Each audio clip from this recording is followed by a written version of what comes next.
예수님께서 이 땅에 오셔서 우리에게 주신 가장 큰 선물은 여러분 자유입니다. 자유. 사실 우리 기독교의 또 성서의 가장 중요한 가치 가운데 하나가 이 자유입니다. 자유. 하나님께서 모세를 통해서 이집트에서 종살이하고 있었던 노예로 살고 있었던 이스라엘 백성들을 출애굽시키신, 애굽을 탈출시켜서 가나안 땅으로 그들을 인도하신 가장 큰 이유가 그들에게 자유를 주기 위함이었고요. 또 예수님께서 이 땅에서 오신 것도 우리에게 자유를 주기 위함입니다. 그리고 성경이 우리에게 진리를 가리키는 것, 그 진리가 우리에게 주는 가장 궁극적인 목적도 자유입니다. 진리를 알지니 진리가 너희를 자유케 한다고 했죠. 자유. 도대체 성경에서 말하는 이 자유라는 것이 뭘까? 우리가 정치적으로 민주주의 사회에서 자신의 참정권과 의사결정을 자유롭게 할 수 있는 그런 의미에서의 그 정치적인 자유, 물론 그러한 내용도 포함되어 있을 것입니다. 갈라디아서 5장 1절로 함께한 본문에서 바울이 우리에게 다시는 종살이의 명예를 매지 마라. 예수님께서 너희를 해방시켜서 자유를 누리게 하셨는데 왜 다시 종살이의 명예를 매려고 하느냐? 갈라디아서 내용을 보게 되면 왜 바울이 이러한 말씀을 우리에게 전하고 있는지를 알 수가 있습니다. 갈라디아에서 굉장히 중요한 그 논쟁이 있었습니다. 그것은 뭐냐면 율법에 대한 문제입니다. 율법. 예. 그리스도인들이 계속 율법을 따라야 하느냐, 그 율법의 그 규범에 우리 그리스도인들이 매여야 하느냐, 이것이 상당한 그 당시 초대교회의 중요한 논쟁 가운데 하나였습니다. 왜냐하면 유대교적 배경을 갖고 있는 그리스도인들의 입장에서 볼 때는 메시아는 구원자, 곧 그리스도는 이 땅에 오신 그 구원자는 바로 이 구약의 전통, 유대교의 전통 속에서 오신 분이에요. 예. 그 연장선상에서 그 율법은 존중되어져야 하고 율법은 여전히 유효하다라는 그러한 입장을 유대교적 배경을 갖고 있는 그리스도인들이 당시에 그렇게 생각을 했던 거예요. 그런데 주로 유대인들이죠. 유대인들 가운데서 이제 그리스도인이 된 사람들이 그런 입장에 서 있었고, 사실 바울을 제외한 대부분의 12사도도 그 사도들도, 예수님의 사도들도 그러한 입장이 있었습니다. 예. 그래서 그들이 이방 세계로 적극적으로 나가지 아니하고 유대 땅을, 예루살렘을 중심으로 해서 그들이 선교 활동을 했던 이유도 거기에 있어요. 그래서 그들은 그렇게 생각했어요. 먼저 유대교인으로 입교를 해라. 그게 바로 할례죠. 할례의 문제도 그거죠. 할례를 받고 유대교인으로 입교하고, 그리고 난 다음에 기독교인이 될 수 있다. 그리고 기독교인이 되고 난 다음에도 여전히 율법의 통제를 받아야 되고 율법의 지배를 받아야 된다. 이런 주장을 가르쳤습니다. 예. 그런데 사도 바울은 그게 아니라는 것이죠. 예. 그리고 유대교적 배경이 없는 그 그리스도인들, 이방인들 가운데서 그리스도인이 된 사람들은, 복음을 받아서 기독교인이 된 사람들 입장에서 보면 그것이 굉장히 자기들로서는 받아들이기 쉽지 않은 일들이었던 것이죠. 예. 이런 문제가 있었고, 이런 문제 때문에 초대교회 안에 논쟁이 있었습니다. 갈등이 있었어요. 자, 거기에 대하여서 사도 바울이 얘기를 하는 겁니다. 왜 다시 종의 멍에를 매려고 하느냐? 예수님께서는 너희를 자유케 하셨는데 왜 너희는 다시 종살이의 멍에를 지려고 하느냐? 이렇게 표현합니다. 사실 유대인들의 입장에서 본다면, 또 유대교적 배경을 갖고 있는 그 당시에 기독교인들, 초대교인들의 입장에서 본다면 굉장히 도전적인 발언입니다. 네. 여러분, 자유라는 것은 뭘까요? 자유에 대해서 우리는 여러 가지 얘기를 합니다. 어떤 투표의 자유, 의사결정의 자유, 여러 가지 어떤 얘기들을 하죠. 또 그리고 그 자유에 따르는 또 의무와 책임이 있다고 얘기를 합니다. 자유에 대해서 여러 가지 차원에서, 여러 가지 관점에서 우리가 설명을 할 수 있겠죠. 그런데 여러분, 성경이 말하는 그 자유는 한마디로 말해서 삶의 주인이 되는 겁니다. 내 삶의 주인이 되는 것이 자유입니다. 이렇게 얘기하면 어떤 사람은 그런 반론을 저한테 제기할지도 모릅니다. 아니, 우리는 다 하나님의 자녀, 하나님의 종이 아닙니까? 우린 그리스도의 종이라고 얘기하지 않습니까? 그렇게 얘기를 합니다. 하나님 우리의 주인 아니십니까? 우리의 왕 아니십니까? 맞습니다. 제가 그 말을 거부하는 게 아니에요. 그런데 그 말이 진정 의미하고 있는 바가 무엇인지는 제가 여러 차례에 걸쳐서 여러분들한테 설명을 했습니다. 하나님만이 참 하나님이 되신다. 하나님만이 우리의 주인이 되시고 우리의 왕이 되신다. 이 말은 무슨 얘기예요?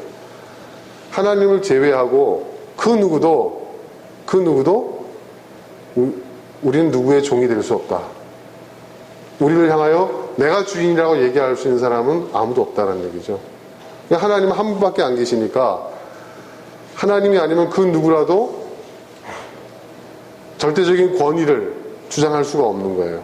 내 앞에서 주인 행세, 갑질을 할 수가 없는 거예요. 쉽게 말해서. 그건 뭘 의미하는 겁니까? 하나님 앞에서 모든 사람들은 다 평등하다는 거예요. 하나님 앞에서 모든 사람들은 다 동등하다는 거예요. 하나님 앞에서 모든 사람들은 다 자유하다는 거예요. 그러니까 하나님을 제외하고서는 우리는 다 모두 뭐예요? 각자의 삶의 주인인 거예요. 만약 주인됨을 주장할 수 있는 분이 있다고 한다면 우리를 지으신 창조자 하나님 그분 외에는 그 누구도 우리를 향하여서 자신이 주인이라고, 또 하나님이 창조하신 이 천지 만물을 향하여서 그 소유권을 주장할 수 있는 사람은 없다는 거예요. 여러분, 이거 굉장히 파격적인 얘기입니다. 그렇죠? 그 고대 사회에서 이런 발상이 나왔다는 것은요, 참 놀라운 일이 아닐 수가 없습니다. 근데 성경은 그걸 이미 오래전부터 이야기해오고 있어요. 인류사의 수천 년 전부터 이야기를 해오고 있어요. 인류 문명이 가장 꽃피우고 있는 그 고대 근동 이집트 그 문명 그 한복판에서 성경은 그 얘기를 하고 있는 거예요.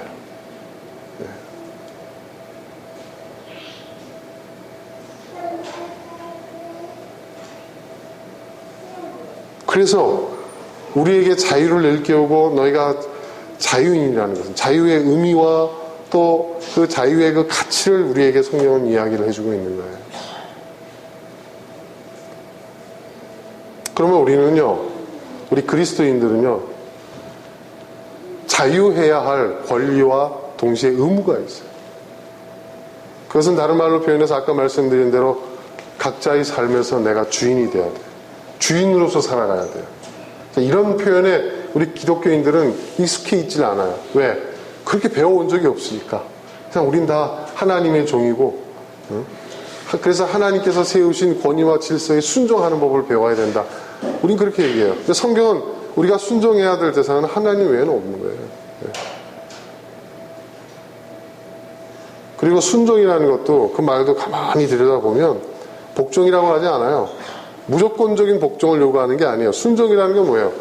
내가 그 말을 들을 것인지 안 들을 것인지를 내가 선택하는 거예요. 그죠? 그렇죠? 그런 의미에서 순종이에요. 그죠? 우리의 그 자유는 얼마나 절대적인 것이냐 하면 여러분 선악과 사건을 한번 기억해 보세요. 선악과 사건. 하나님께서 동산 나무의 실과 열매 가운데서 다 먹어도 되지만은 선악을 알게 하는 나무는 먹지 마라. 그렇게 말씀하셨어요. 그런데 불구하고 인간은 뭘 선택했어요? 선악과를 선택했어요. 선악과를 따먹었어요. 하나님께서 그걸 막으실 수 있었을까요? 없었을까요? 하나님 막으실 수도 있었어요. 그런데 하나님은 개입하지 않았어요. 그 선택의 자유는 전적으로 우리 자신의 것이기 때문에.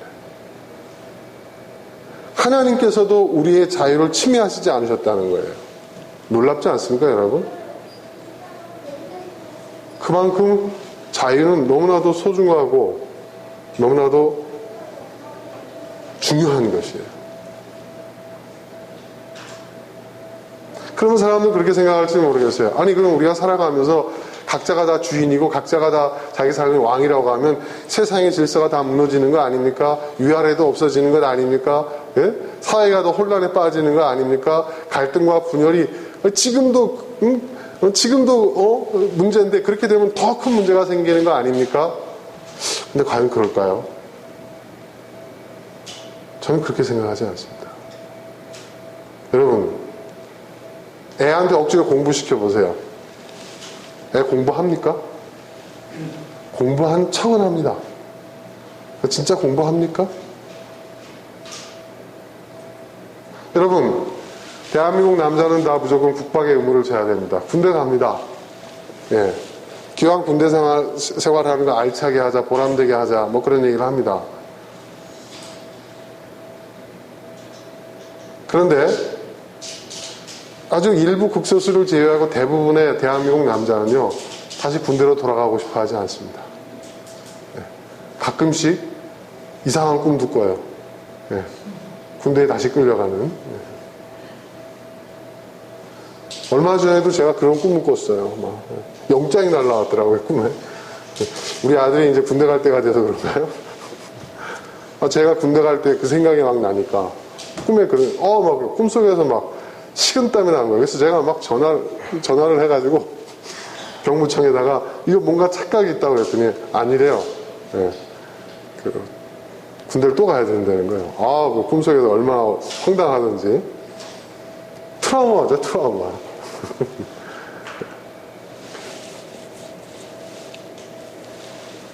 왜 그럴까요? 왜 그럴까요, 여러분? 아무리 군대가 좋아졌다.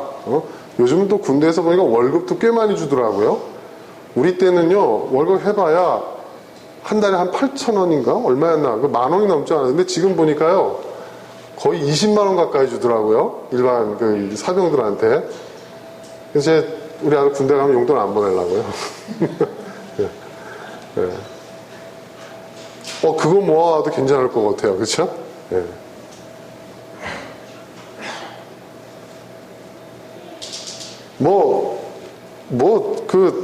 보니까 군인들 식단도 너무 좋아졌어요. 네. 여러분 진짜 사나이라는 그 프로 보세요.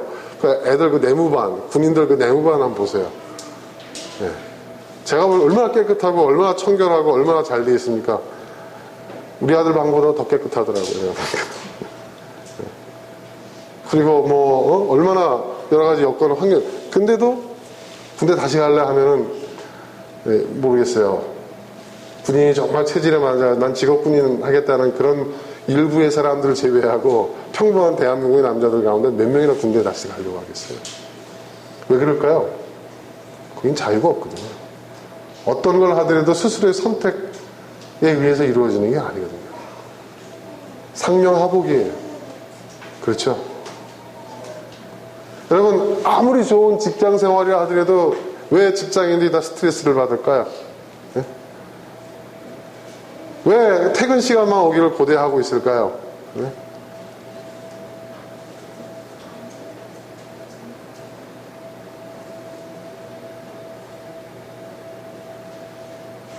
여러분, 세상이 그러한 체제로, 그러한 구조로 돌아가던 시대가 있었어요.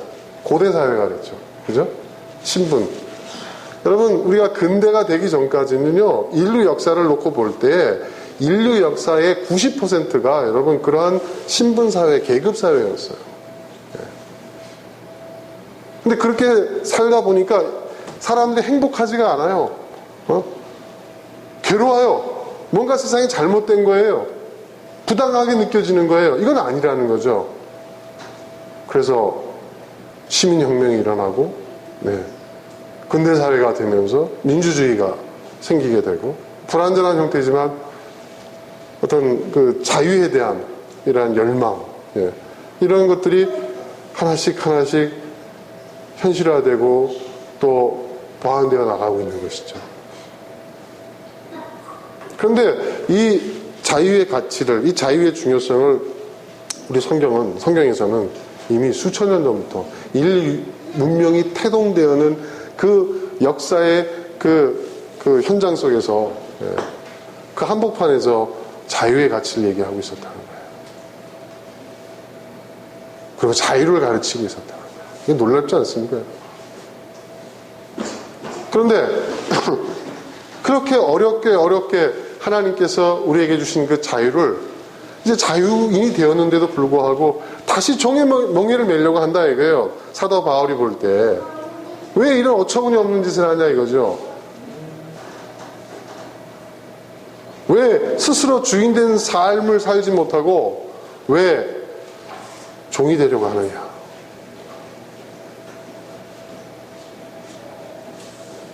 하나님이 너에게 주신 것들을 너희가 소중히 여기고 그것을 지켜나가라. 굳게 서서 다시는 종의 멍에를 매지 마라. 주인된 삶을 살라. 여러분, 주인된 삶을 산다는 것이 뭘까요? 내가 주인된 삶. 그것은 뭘 의미하는 겁니까? 내 삶의 모든 것을 내가 스스로 책임진다는 거예요. 그렇죠? 책임을 지는 사람만이 주인이 될 수 있어요. 여러분, 종이 책임지는 거 보셨어요? 종은 책임 안 집니다. 네. 책임을 지는 것은 주인이에요.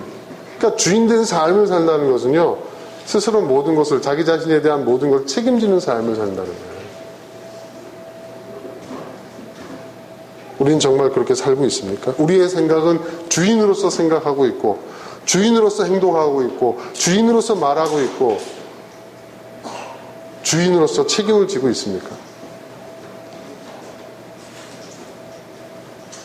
주인으로 산다는 것은요, 그런 거예요. 그 어느 것에서도 어느 것도 의존하지 않는 거예요. 여러분, 그 어느 것도 의존하지 않는다고 하면, 그럼 신앙은 뭡니까? 이렇게 얘기하는데요. 여러분, 진짜 신앙은요, 하나님 앞에서, 세상 앞에서 홀로 서는 거예요. 모든 것을 하나님께 의존하고 하나님께서 다 채워주실 거야. 하나님께 집착하고 하나님께 매달리면 하나님 모든 것을 해결해 주실 거야. 그게 종교라는 그 시스템이, 그 체제가 우리에게 가르쳐 온 거예요. 그러므로 그렇게 되려면 어떻게 해야 돼요? 그분의 마음에 들어야 돼. 그러면 그분은 뭘 좋아하셔? 뭘 싫어하죠? 그걸 지켜야 되겠다. 그게 율법 아닙니까, 여러분? 그게 율법이에요. 그런데 그게 사실은 뭐예요? 우리를 종의 멍에를 붙이고.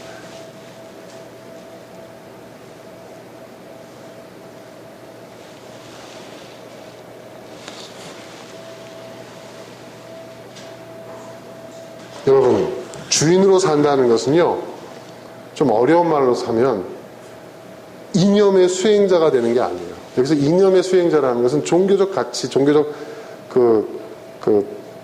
이념을 의미하기도 해요. 그것을 수행하는 사람이 되는 게 아니에요.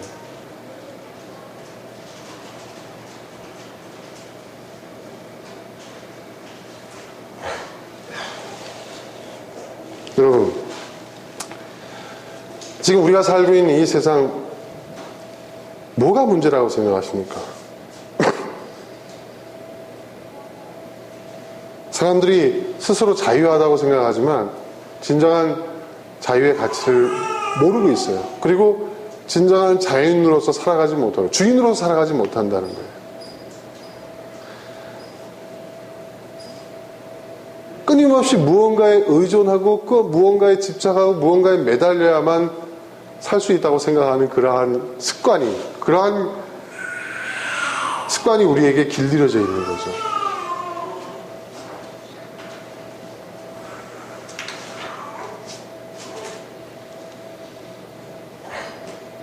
여러분, 주인으로 산다는 것은요, 어떤 기준의 수행자가 되는 게 아니에요. 주인으로 산다는 것은요, 그 기준의 생산자가 되는 거예요. 그렇죠? 굉장히 중요한 얘기입니다.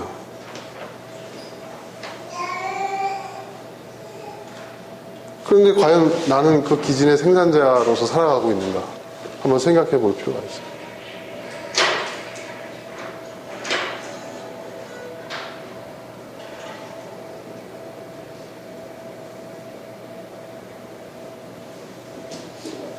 여러분, 특별히 우리 한국 사회, 더더욱 우리 한국 사회의 문제는요, 진정 주인으로서 산다는 것이 무엇인지를 우리는 몰라요. 자유에 대한 학습이 없는 거예요. 얼마나, 여러분 그렇습니까? 이 자유라는 것이 성경에서는 서구 문명의 이 근원이라고 하는 성경에서는 지금으로부터 수천 년 전부터 자유에 대해서 이야기하고 있고 자유의 가치를 가르치고 있는데도 불구하고 실제적으로 자유가 현실화되는 것은 근대 사회에 이르러서예요.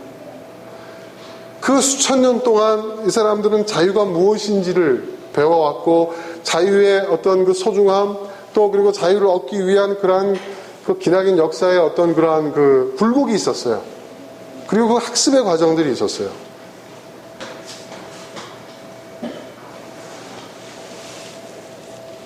그런데 우리는 우리 스스로가 자유를 쟁취한 게 아니잖아요. 그렇죠?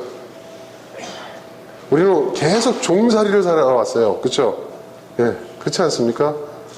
역사를 보세요. 우리 스스로가 우리 안에서 시민혁명이라는 적이 있나요?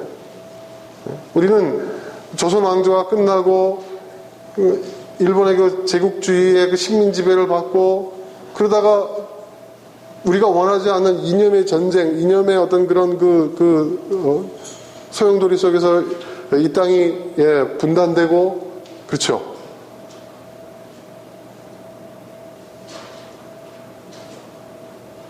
그러니까 뭔가 우리는 다양성이라는 거, 개별성이라는 거 이런 것들을 견디지를 못해요. 우리는. 너는 왜 그렇게 너는 다르게 행동하냐? 너는 왜 나와 다른 이야기를 하고 다른 행동을 하느냐? 우리는 다른 것이 아직도 틀린 거로 여겨요. 아직도 자유를 모른다는 거죠. 자유가 무엇인지를. 그러니까 같은 목소리를 내야 돼요. 그리고 그런 다수에 포함되어 있을 때 우리는 심리적, 정서적, 사회적 안정감을 느껴요.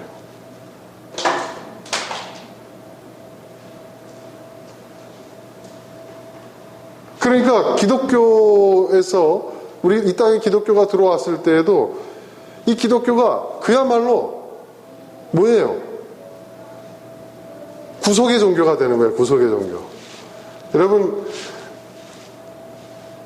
예수님이 우리를 죄에서 구속하셨다라고 하잖아요. 이게 잘 들으세요. 헷갈리지 마시고. 그 구속이라는 게 뭐예요? 우리를 구해서 죄값을 치렀다. 속량했다. 죄값을 치렀다. 그래서 구속이잖아요. 그죠?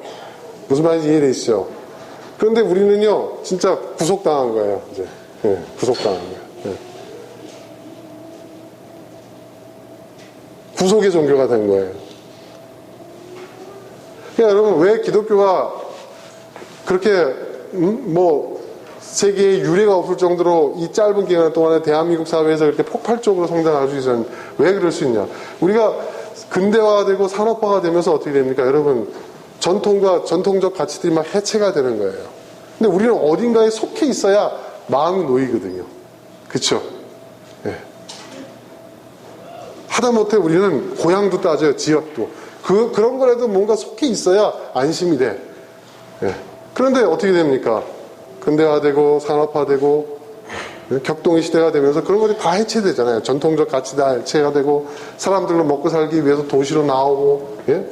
그러니까 말하는 사회적 중고 집단 중고성을 다 잃어버린 거예요. 내가 어디에 속해 있는지를 모르는 거예요. 그런데 교회에 갔더니 나를 구속하셔. 그죠? 교회라는 어떤 그런 어떤 또 하나의 어떤 그런 사회적 중고 집단 소속감, 그 중고성을 갖게 되는 거예요. 그러니까 정체성을 잃어버린 근대화의 그 산업화의 그 과정 속에서 사람들은 거기서 뭔가 심지어 안정감을 찾는 거예요. 네. 그리고 그 가르침을 따르고 그 구속의 틀 안에서 있는 거를 갖다가 참 다행스럽게 생각하는 거죠. 그게 사회학자들이 우리 한국 교회의 급성장의 가장 큰 원인으로 보는 게 바로 그거예요. 그거예요. 그렇기 때문에 급속한 근대화와 산업화를 겪은 나라에서는요, 여러분, 종교가 득세해요. 대부분 그런 나라들은 어떤 나라냐면요, 제국주의의 식민 지배를 받은 경험을 갖고 있는 나라들. 네. 그런데 그런 경험이 없는 나라에서는요, 그러한 현상이 나타나진 않아요. 스스로 근대화를 했거든요. 여러분, 가까운 일본만 하더라도 보십시오. 그 사람들은 우리보다도요, 이미, 짧게는 200~300년 전에, 길게는 400~500년 전에 서구 문명을 받아들였어요. 여러분, 임진왜란도 결국은, 임진왜란이 일어날 수 있는 게 뭐예요? 조총이잖아요, 조총. 조총은 누가 갖고 왔어요? 네덜란드 사람들이 갖고 온 거 아니에요. 그죠? 네덜란드 사람들, 포르투갈 사람들이 갖고 들어온 거 아니에요. 그쵸? 그 사람들이 인도네시아며 어디며 이렇게 제국주의 식민지를 넓혀나가는 그 과정 속에서 일본과 통상을 하게 됐고, 서구 문명이 들어온 거 아닙니까? 그 과정 속에서 일본은 일찍 눈을 뜬 거죠. 섬나라니까. 해양민족이니까. 야, 이거 우리가 우물 안에 개구리였구나. 이거 받아들여야 되겠다. 그 스스로 근대화의 과정을 밟았단 말이에요. 그러니까, 거기서는요, 어떤 특정한 종교가 이렇게 그런 일들이 없어요. 그런데 보세요. 식민 지배를 받은 국가들, 우리나라라든지, 그 경험한 나라라든지, 또 인도네시아, 동남아시아 여러 나라, 남미는 보세요. 어디는 기독교, 어디는 캐톨릭, 어디는 이슬람, 그 대상 종교는 다를지 모르겠지만요, 거의 비슷한 현상이라 합니다. 그 종교에, 해당 종교의 종주국에서도 찾아볼 수 없는 엄청난 그 선교의 그런 게 있어요.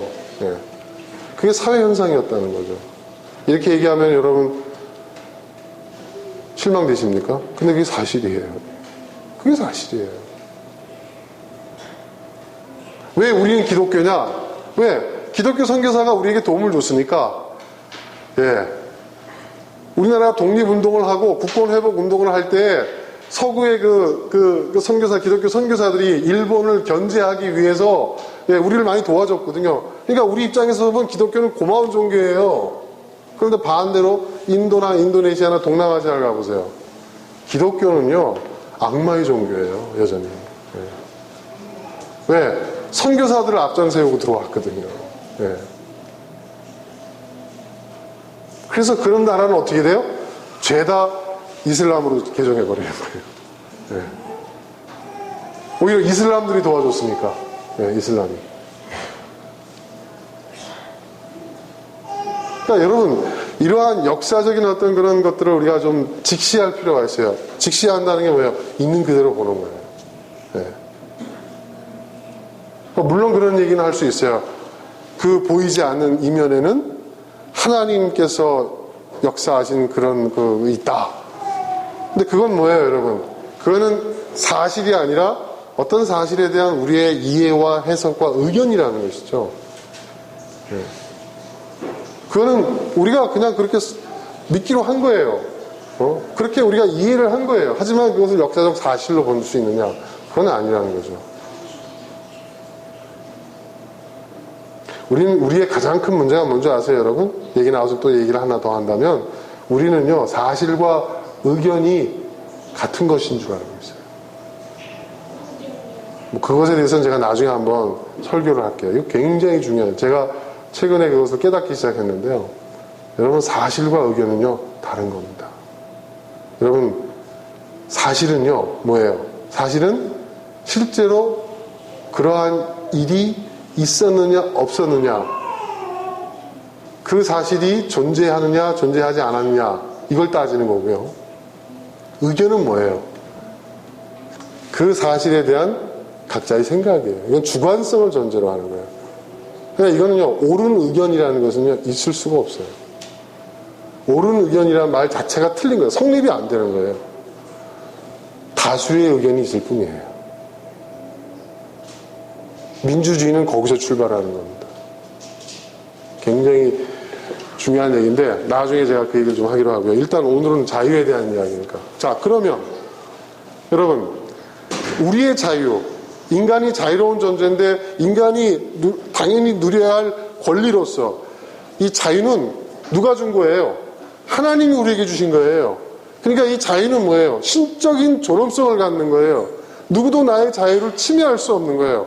하나님께서도 선악과 사건을 통해서 우리에게 보여주신 것이 뭐냐면 우리에게 주신 자유를 하나님 자신도 침해하지 않으신다는 거예요.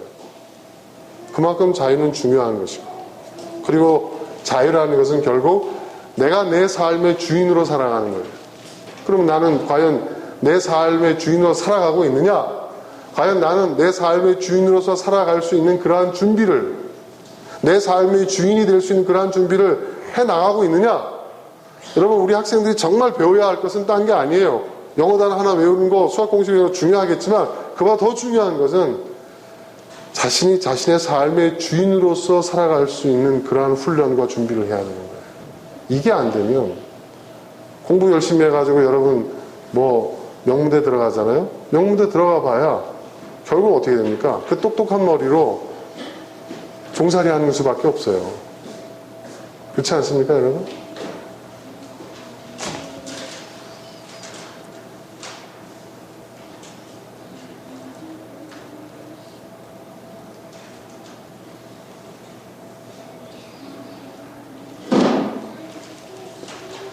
여러분, 타인이, 그러니까 아무리 많은 연봉을 받고, 사회적, 이렇게 지위가 올라가고, 인정을 받는다 할지라도요, 주인이 원하는 것, 타인이 원하는 것을 하는 것은 노예밖에 안 되는 거예요.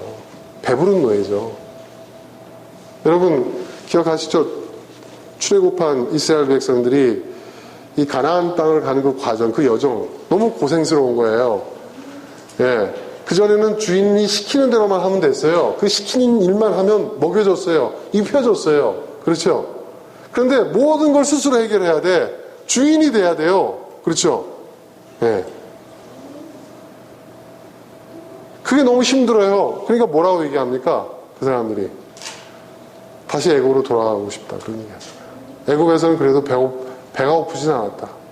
애국에서는 고기는 실컷 먹었다. 애굽에서는 목마르지 않았다.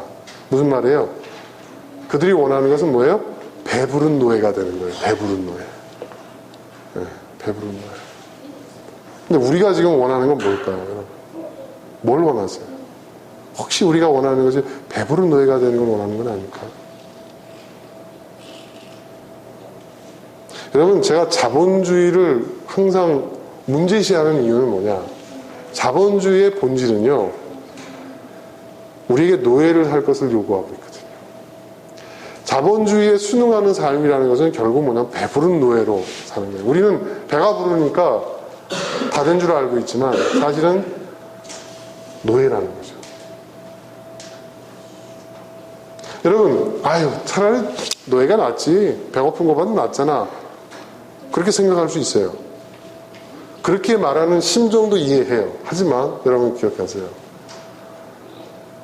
단 한 번밖에 주어지지 않은 나의 삶을 내 스스로가 선택하고 결정하고 책임질 수 없다면 나는 평생을 누군가에 의존해야 되고 눈치를 봐야 되고 어떤 내 스스로의 어떤 결정이나 선택이 아닌 다른 어떤 그 변수에 의해서 항상 좌우되는 그런 삶을 산다면 여러분 어떻게 되겠습니까? 그게 과연 행복한 삶일까요?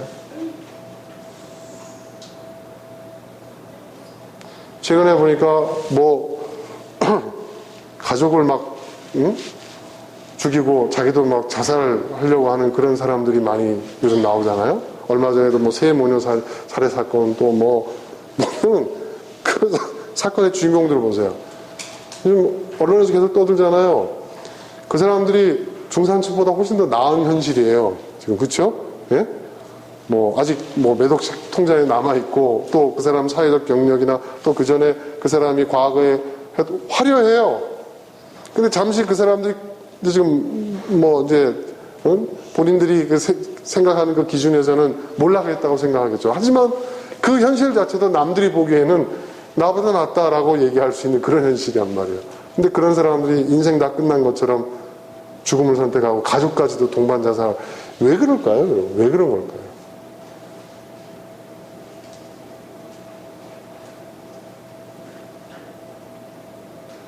그게 자본주의에 길들여진 사람들의 생각이에요.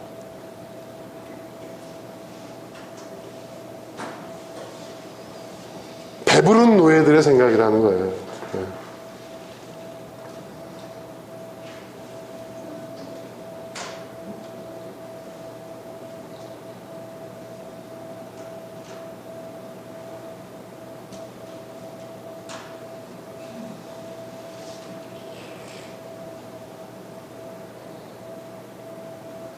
주인. 내가 내 삶의 주인이다. 그걸 깊이 인식해야 돼요. 이것을 깨닫지 못하면요, 항상 우리는 무언가에 의존할 수밖에 없어요. 뭔가 유행을 바랄 수밖에 없고, 뭔가 어디선가 다른 어떤 나를 도와주는 어떤 구원의 손길, 도움들, 어떤 변수, 그거 하나하나에 울고 웃고 불안해하고 좋아하고.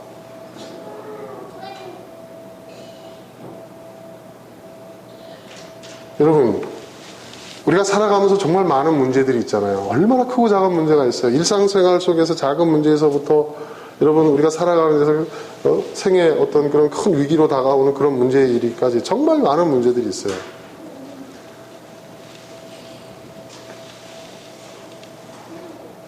주인은요, 그 문제들을 직시하고 그 문제들을 피하지 않아요. 그런데 노예는요, 그걸 미뤄요. 피해요. 누군가가 대신 이걸 해결해 주기를 원해요. 그리고 스스로 그것을 해결하는 것을 힘겨워하고, 불안해하고, 괴로워하고, 짜증내고, 누군가 대신, 아니, 어떻게 이게 좀 될 수 없을까 하는 그런 생각들. 그게 노예의 근성이에요. 내가 주인으로서 살아가기 위해서 마땅히 내가 해결해야 하는, 내가 치러야 하는 대가다. 이것 자체가 하나하나 해결해 나가는 과정이 내가 내 인생을 주인으로서 살아가는 삶이다. 이렇게 생각하지 아니하고, 골치 아파. 이거 피했으면 좋겠다. 그러니 항상 누군가를 탓하고 무언가를 탓하고 그렇게 되는 거예요. 주인은 누구를 탓하지 않습니다. 무엇을 탓하지 않습니다.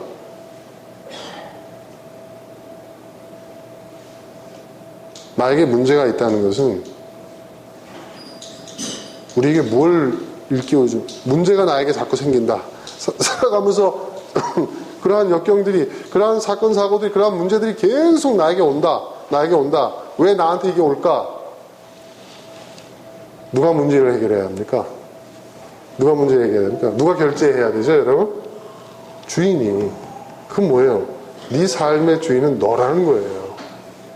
네가 해결하라는 거예요. 네가 해결하라는 거예요.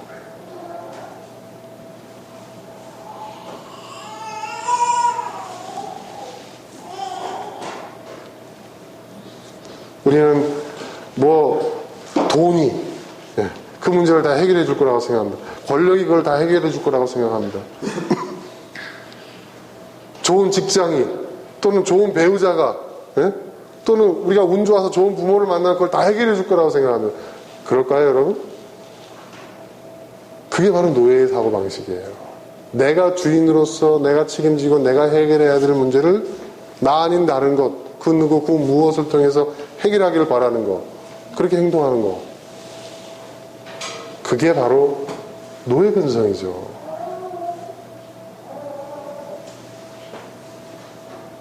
종교도 마찬가지입니다, 여러분. 참된 종교는요, 그 종교의 수행자들을 자유케 합니다.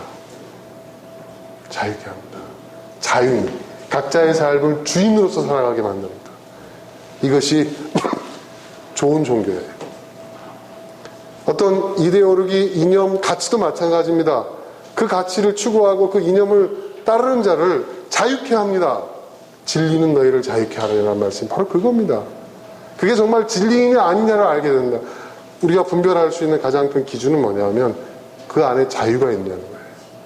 나를 자유케 하느냐는 거예요.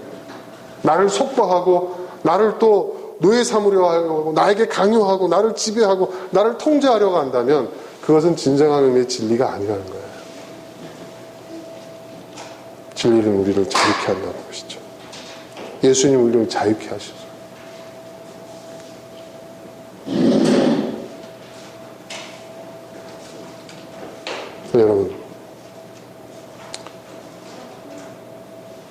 여러분은 자유인입니다. 여러분에게 주어진 그 자유는 하나님이 여러분에게 주신 축복이고 권리고 또 의무이고 책임입니다. 우리는 우리 각자의 삶의 주인으로서 살아가야 합니다. 주인으로서 살아가는 것이 힘겹게 느껴질 때마다 우리는 종의 멍에를 다시 지고 싶어하는 유혹을 받습니다. 여러분, 제가 언젠가 얘기했죠? 예? 자유로부터의 도피라는 그 에릭 프롬의 그 기념비적인 그 책이 있는데 그 책의 핵심이 뭡니까? 예. 그토록 논리적이고 이성적인 게르만 민족이 어떻게 저 말도 안 되는 히틀러라는 독재자에게 그들의 그 자유를 전부 다 넘겨줄 수 있을까? 그 말도 안 되는 독재자의 그 전행을 사람들이 헌호하며 거기에 기꺼이 순종하고 그를 지지했을까? 어떻게 이런 일이 일어날 수 있을까? 네. 그것은 뭐예요? 자유로부터의 도피라는 거죠. 자유로부터의 도피.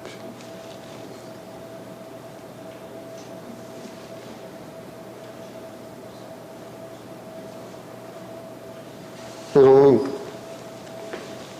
여러분 삶의 주인입니다. 주인입니다. 그리고 여러분은 역사 속에서 딱 한 번 존재하는 사람들. 둘도 없는 존재라는, 둘도 없는 나라는 말이 있잖아요. 뭐 불교에서 얘기하는 것처럼 우리가 다음 생에 다시 뭐 윤회설에 의해서 환생한다? 근데 설사 그렇다 하더라도 그 의미가 없는 것 같아요. 왜? 그 불교의 가르침에 의하면 전생을 전혀 기억 못 한다면서요. 예. 완전히 다른 존재라면서요. 그런 불연속적인 그 윤회와 환생이 무슨 의미가 있습니까, 여러분? 그렇죠? 그러니까 자의식을 가진 나로서 존재하는 것은 불교의 가르침에 의한다 할지라도 단 한 번뿐이라는 거예요. 우리 기독교의 가르침에서는 정말 유일하고 단 한 번만 존재하는 존재가 우리라는 거죠. 근데 현대 과학에서도 말하는 것이 그래요. 여러분의 존재는, 나라는 존재는요, 예, 이 과학적으로 따져도, 유전학적으로 따져도요, 여러분, 이건 기적이에요, 기적. 나라는 존재가 있다는 것은 기적보다 같은 사건이라고요. 예. 두 번 다시 나는 존재하지 않습니다, 여러분. 자, 그렇다고 한다면, 우리는 어떻게 살아야 되겠습니까? 주인으로서 살아가야죠.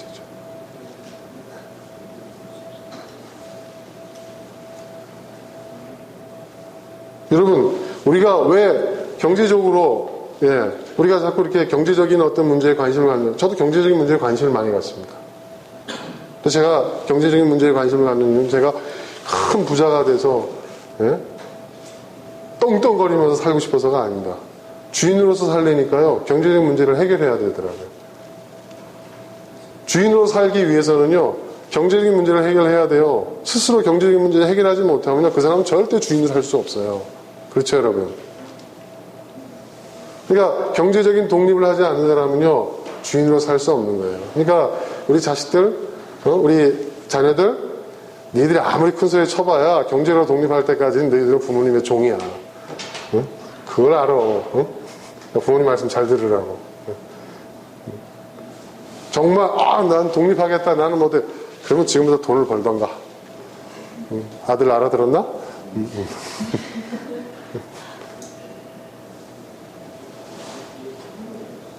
여러분, 우리가 주인으로서 살기 위해서 우리가 해결해야 될 문제들이 있어요. 그 중에 하나 경제적인 문제가 굉장히 중요합니다. 왜? 우리가 살고 있는 세상은 현실적 자본주의 사회니까 이 안에서 우리가 경제적인 문제를 해결하지 못하면요, 우리는 주인으로 살 수가 없어요. 그러니까 여러분, 우리가 열심히 산다는 거, 예, 뭐 학생들 열심히 공부하고 애쓰고 수고하는 것은요, 여러분, 돈 그 자체가 목적이 아니에요. 이걸 아셔야 돼요. 돈을 목적으로 돈을 벌려고 하는 사람과 내가 온전한 주인으로서 내 삶의 주인으로서 살아가려고 돈을 벌려고 하는 사람은요, 전혀 다릅니다. 차원이.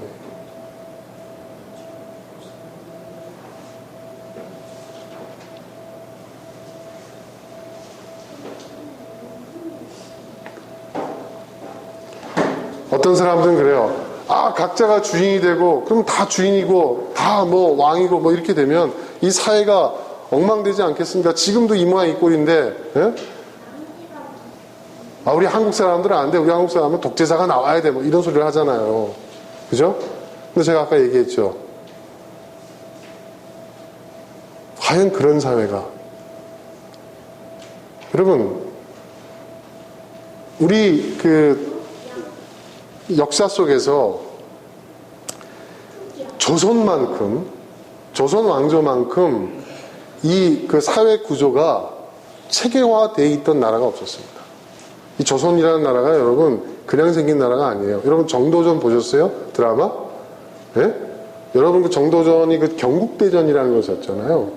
이 조선이라는 나라가요, 여러분 보통 나라가 아닙니다. 혁명에 의해서 세워진 나라인데요. 이 나라는 그러니까 이 조선의 건국하게 된 역사적 배경과 이념적 배경을 살펴보게 되는 게 보통 나라가 아니에요. 조선이 딱 출범했었을 때요, 중국의 명나라가 조선의 이 건국을 한동안 인정하지 않았잖아요. 그리고 그것을 굉장히 이 명나라라고 하는 중국의 대제국을 위협하는 어떤 그런 파괴력을 지닌 그러한 사건을 규정을 했어요. 왜 그런 줄 아세요, 여러분? 조선이라는 나라는요, 여러분 굉장히 급진적인 어떤 이념을 실현하려고 했었어요. 그리고 굉장히 사회 제도나 모든 시스템이 세계의 여느 나라와 비교해 볼 때도 먼저 누가 왕이 세워지고 난 다음에 그 왕이 자기 입맛대로 국가 체제와 그런 것들을 정비했거든요, 사회 구조를. 그런데 조선은요, 그 전에 이성계가 왕이 되기 이전에 이미 세워질 나라에 대한 모든 사회적 시스템과 이념과 사회 체제와 이런 것들이 다 설계되어 있던 나라예요. 그러니까 인류 역사에서 이런 나라가 굉장히 드뭅니다. 그것이 경국대전에 다 나와 있죠. 네. 그런데 그런 정말 견고한 어떤 그런 시스템을 구축하고 그렇게 고안되어 있는 그 나라가 여러분 어떻습니까? 무너지는 데는요, 그리 많은 시간이 걸리지 않았어요. 왜 그럴까요? 그 이유가 뭘까요? 그리고 재미있는 것은 함석환 선생이 쓴 글에 보면 이런 얘기가 있습니다. 지금까지 우리나라의 학생운동, 혁명을 시도했던 많은 사람들이 있었다. 근데 그 사람들이 다 기성세대가 되어서 대한민국 사회의 현실 정치에 참여했다. 그 주역이 됐어요. 그러면 그 사람들의 숫자만큼 대한민국 사회가 나아졌느냐? 아니라는 거예요. 아니라는 거예요. 왜 그럴까? 왜 그럴까? 그들이 어떤 혁명의 이념을 실천하는 투쟁가였고 운동가였지만 정작 그 자신은 혁명되지 못했다는 거예요. 그 혁명이, 그러한 개혁이 자기로부터의 혁명, 자기로부터의 개혁이 아니라 어떤 이념의, 어떤 이데올로기의, 어떤 시대 정신을 실천하는 그러한 맥락에서 이루어진 혁명이니까 결국은 그 결과물이 나타나지 않았다는 거예요. 저는 그 말에 무릎을 쳤어요. 야, 바로 이거고. 바로 그겁니다. 이 말은 무슨 말이냐? 아주 쉽게 얘기할까요? 아주 쉽게 얘기하면 그겁니다. 내적 자발성에서 나온 힘으로 이루어지지 않는 사회는 무너질 수밖에 없다는 거예요. 내적 자발성. 내적 자발성. 이 내적 자발성이 뭔지 아세요? 기독교는 이것을 순종이라고 표현하고 있는 겁니다. 순종. 그러면 이 내적 자발성은 어디서 오는 거예요? 내가 온전한 주인이었을 때 가능한 겁니다. 내적 자발성. 내가 선택하는 거예요. 지금 우리 한국 사회의 문제는요, 바로 이 내적 자발성이 없는 거예요. 체면, 의무, 어떤 사회적 통념, 어떤 그 구조적 제재, 이런 것들, 남들의 이목, 도덕과 윤리, 뭐 이런 것들에서 마지못해서, 그러니 보이는 데서는 차선을 지키지만 보이지 않는 데서는 차선을 위반하는 거예요. 보이는 데서는, 그러니까 우리는 보이는 데서와 보이지 않는 데서 너무 다르잖아요. 그죠? 내적 자발성. 누가 보든 안 봐도 상관이 없는 거예요. 그 내적 자발성은 어디서 오느냐? 내 자신이 정말 주인이 되었을 때, 내 삶의 주인이 되었을 때. 우리가 하나님께 순종해야 된다고 그랬죠. 불종이 아닙니다. 어금니를 부두둑 갈면서 마음 같아서는 당장 변사또한테 안기고 싶지만은 내가 남들 눈으로 내가 춘향이라고 하니까 목에다 칼 차고 억지 춘향이가 된다. 이게 아니라 내적 자발성. 내가 선택하는 거예요.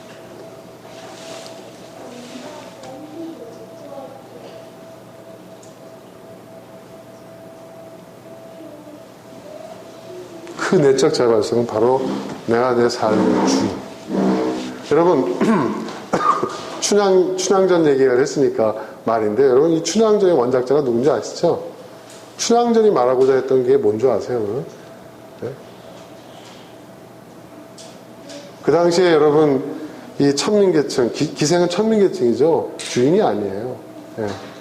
이 사람들은 피지배 계층이었단 말이에요. 근데 춘향이라는 인물은요, 춘향의 인물을 통해서 뭘 얘기하려고 하는 줄 아세요?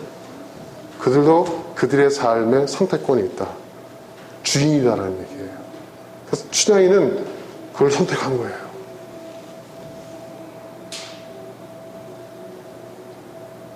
내적 자발성이죠. 그는 신분적으로 천민이었을지 모르겠지만 그의 마음은, 그의 내면은 스스로의 삶을 스스로가 선택하는 주인이었다는 거예요.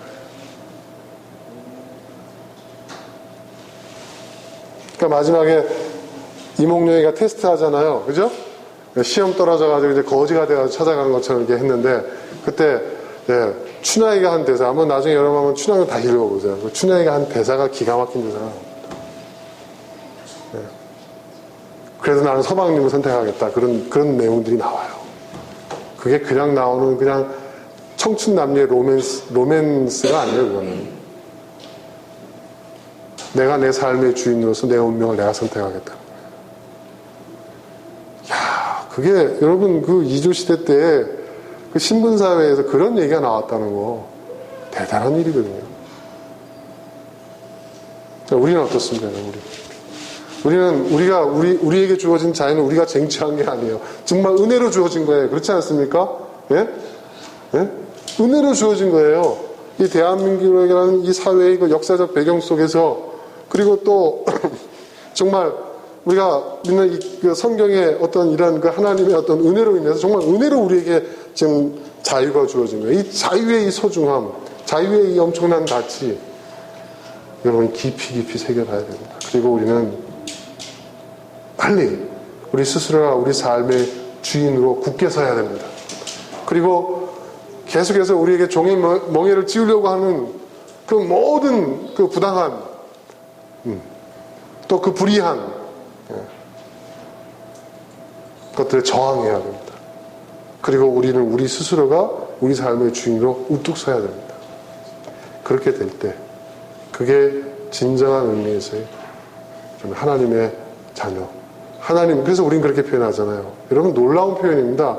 어거스틴이라는 사람이 그 신의 도성이라는 그 진짜 불후의 역작을 쓰는데요. 이 사람이 그 책을 쓴 이유가 그거 뭐냐면 로마가 멸망을 했거든요. 로마가. 그 당시에 로마는 어거스틴 그 국교가 이제 카톨릭이었잖아요. 로마는 천국의 가시화된 도시라고 생각을 했어요. 근데 그게 무너졌어요. 그러니까 이 사건은 뭐냐면 과거 유대인들에게 있어서 예루살렘 성이 무너진 것과 똑같은 그런 충격, 그런 문화적, 세계관적, 신앙적, 존재론적 충격으로 다가오는 사건이었거든요. 근데 그 결론이 뭔지 아세요? 결론은 그거예요. 그가 내린 우리의 시민권은 이 땅에 속한 게 아니라 하늘나라에 있다. 우리는 하나님 나라의 천국의 시민입니다. 시민이라는 표현을 써요. 시민. 우리 그리스도인은 시민이에요. 시민.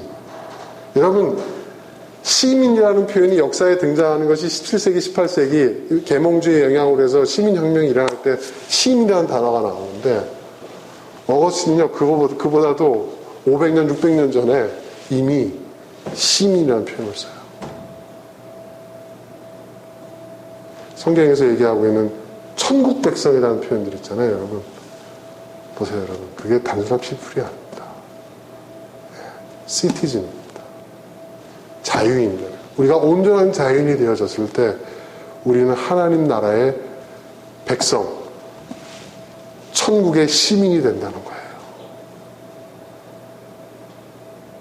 그런 저와 여러분 모두가 될 수 있기를 주님을 축원합니다. 이 시간 우리 함께 기도하겠습니다. 하나님, 내 삶의 주인으로 살게 해주시옵소서. 더 이상 종의 멍에에 길들여지지 아니하고 우리 각자가 하나님 주신 이 자유를 소중히 여기고 이 자유를 지키며 내 스스로가 내 삶의 주인으로 살아가는 우리가 되게 해주시옵소서. 기도하시기 바랍니다. 함께 기도하겠습니다.